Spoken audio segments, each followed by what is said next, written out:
Yan, good morning. So ngayon meron tayo ngayong special item. So alam niyo naman ako. So hindi ako nagbo-vlog ng mga ulit-ulit. So ngayon meron tayong tanggap na bago naman. First time talaga namin ito magtanggap. So yan, isa siyang oxygen concentrator.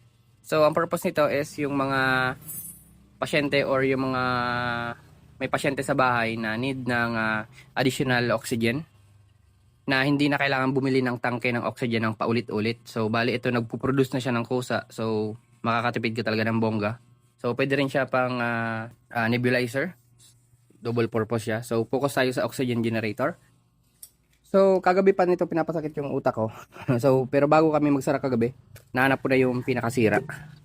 So ang trouble niya is yung bola diyan, yung nagre-red yung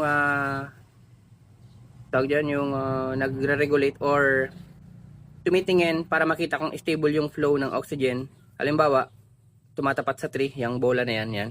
Hindi ko na matitesting kasi disassemble na siya ngayon. Taas baba, 3, magsi-0, magti-3, magsi-0. So yan yung problema ni client. So bali taga-bulan yung client natin. Dumayo pa dito para umasang ma-repair.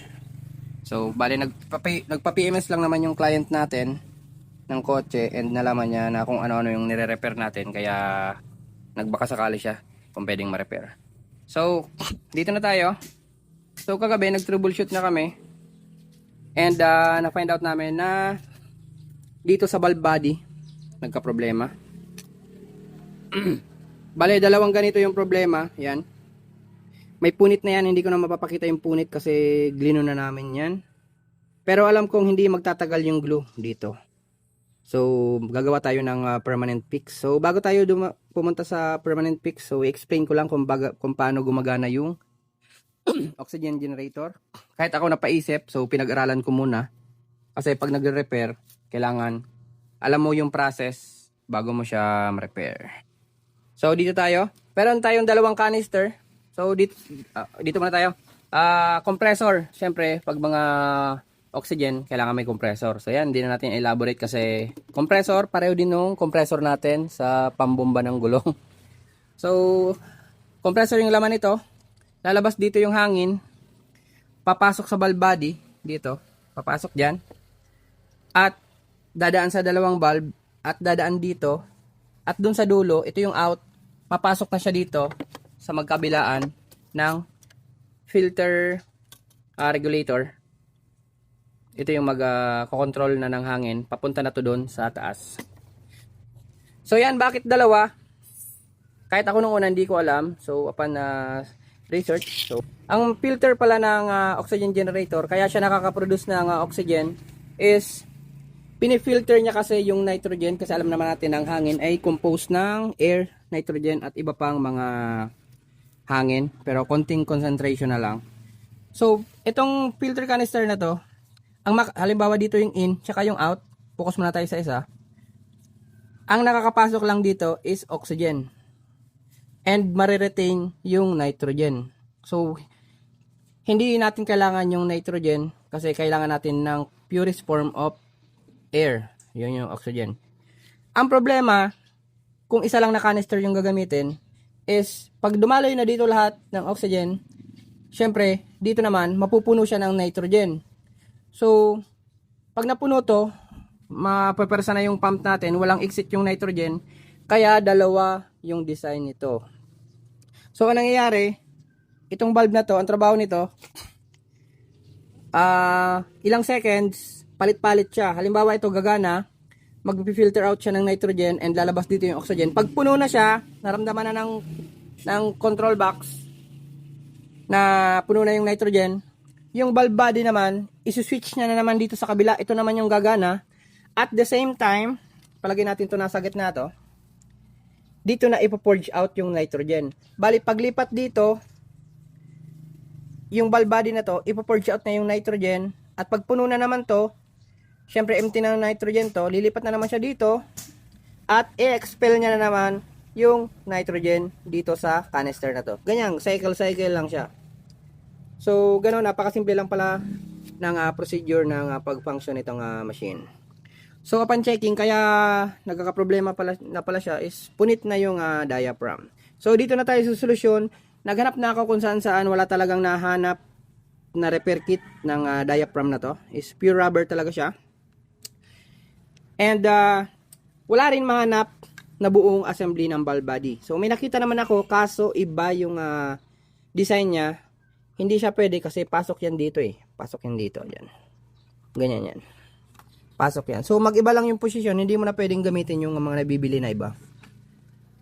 So yan, nakaisip na naman tayo ng pansamantagal. So bumili ako ng latex surgical glove. So ang bibilin ko sana is yung natural lang.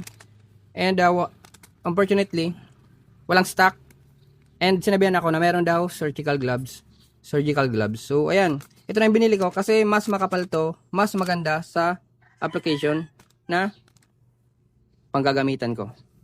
So ito na nga. Glino ko na yan. Kaso hindi yan tatagal. So ang gagawin na, ito ang naisip kong solusyon. Itong rubber latex gloves, medyo makapal siya.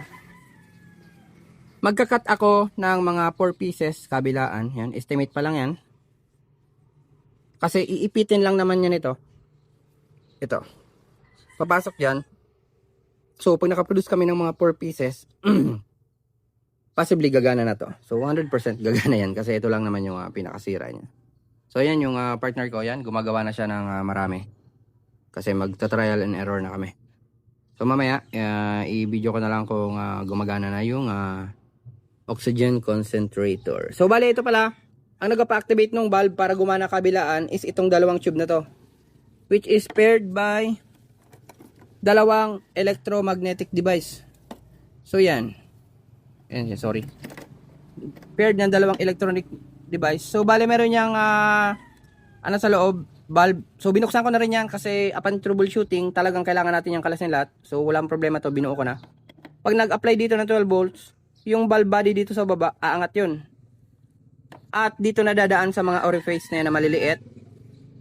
Yan yung magpapa-activate ng valve natin. May maliit na hangin na bubuga dyan, aabantayan ng konti para bumukas yung valve, kabilaan, cycle. So gano'n, napakasimple lang naman ng device na to. So yan, bago yung testing ng unit, so ipakita ko muna yung process natin. Yung naglagay tayo ng isa dyan. Yung isa na yan is nakaglue na yan dyan, rubber glue. At saka natin papatungan ng tig-tatlo pa. Tsaka ilalagay ito. So yan, mamaya na lang testing. So yan, testing na natin. So yan, okay na. Stable na sa 3. Hindi na bumababa. So yan, ito yung pinapakita ko sa inyo na nag-cycle siya kabilaan. So hindi pa namin ito naigpitan. Kaya makikita nyo. Yan, lumilipat-lipat pa yan. Depende sa pressure kasi nag-alternate siya na sa dalawa. Yan, lipat naman siya sa kabila. Sa kabila naman siya. So pero hindi yan pwede. Higpitan pa namin yan dito. Tsaka higpitan yung tornilyo para hindi na siya gumalaw. So, testing pa lang naman to. So yan, pero okay na. Ito yung expulsion ng nitrogen. Makita nyo. Yun, sinisingaw niya yung nitrogen. So yan, yung ano niya, yung gauge niya is oxygen concentration is 93%, which is good na siya. And hindi na bumababa yung bola. So yan, hindi ko napakita yung pag-assemble kasi simple lang naman to. So yan, final check. Buo na yung unit. So nilinisan na rin namin. So yan, gel oxygen concentration. Concentrator pala. So yan yung gauge niya. Steady na siya, hindi na siya bumabagsak ng 0 dun sa next cycle ng system. Steady na. Kasi yung issue nito is talagang yung isang tube lang yung gumagana and bumabagsak pababa pag nasa next tube siya. So yan. Yan, pass na siya, pass. Yan, thank you.